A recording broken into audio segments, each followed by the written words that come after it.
কারাগারে গণধোলাই খেল আওয়ামী নেতারা, এরপর যা ঘটল।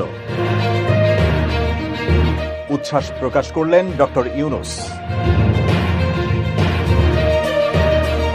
জামায়াত আমিরকে যা বললেন সেনাপ্রধান। এবার বিস্তারিত।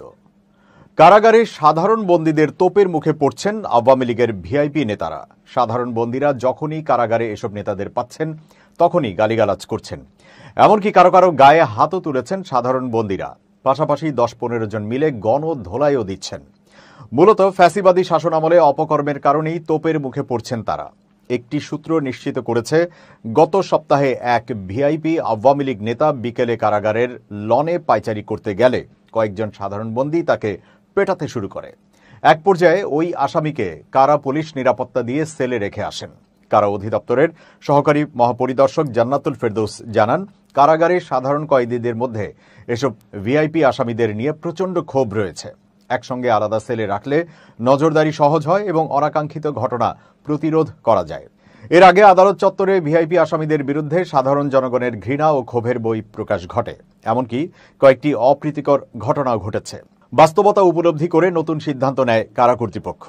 আওয়ামী লীগ সরকারের পতনের পর গ্রেপ্তার হওয়া 2 শতাধিক ভিআইপি আসামির মধ্যে 59 জনকে বিশেষ নিরাপত্তার আওতায় ঢাকার কেরানীগঞ্জ কেন্দ্রীয় কারাগারের একটি আলাদা সেলে রাখা হয়েছে।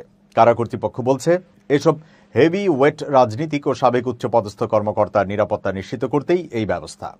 কারা সূত্র জানায়, বর্তমানে 161 জন ভিআইপি আসামি বিভিন্ন কারাগারে প্রথম শ্রেণীর বন্দির মর্যাদায় রয়েছেন। তবে তাদের মধ্যে 59 জনের বিরুদ্ধে নিরাপত্তা ঝুঁকির শঙ্কা থাকায় আলাদা সেলে স্থানান্তর করা হয়েছে। এদের অধিকাংশই সাবেক মন্ত্রী, এমপি ও উচ্চপদস্থ আমলা। বিশেষ নিরাপত্তার জন্য গঠিত এই সেলে সাধারণ বন্দীদের প্রবেশাধিকার নেই। এসব ভিআইপি আসামিদের নিরাপত্তা নিশ্চিত করতে দেশের বিভিন্ন কারাগার থেকে চৌকস কারারক্ষীদের বাছাই করে আনা হয়েছে।